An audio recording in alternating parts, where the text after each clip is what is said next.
DGISPR lieutenant general Ahmad शरीफ चौधरी ने fast university Islamabad का दौरा किया।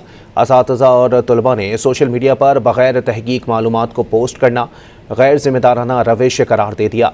DGISPR लेफ्टिनेंट जनरल अहमद शरीफ चौधरी की फास्ट यूनिवर्सिटी के दौरे के दौरान तलबा और असातिज़ा से खुसूसी नशिस्त हुई।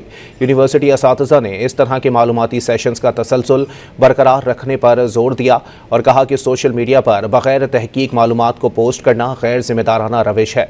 तलबा का कहना था कि वतन में इस्तेहकाम सिर्फ पाक फ़ौज की नहीं बल्कि तमाम इदारों की जिम्मेदारी है। दहशतगर्दी से निपटने के लिए तमाम इदारों को यकजान होकर काम करना होगा।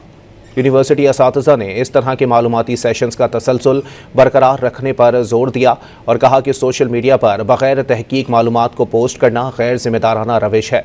तलबा का कहना था कि वतन में इस्तेहकाम सिर्फ पाक फ़ौज की नहीं बल्कि तमाम इदारों की जिम्मेदारी है। दहशतगर्दी से निपटने के लिए तमाम इदारों को यकजान होकर काम करना होगा।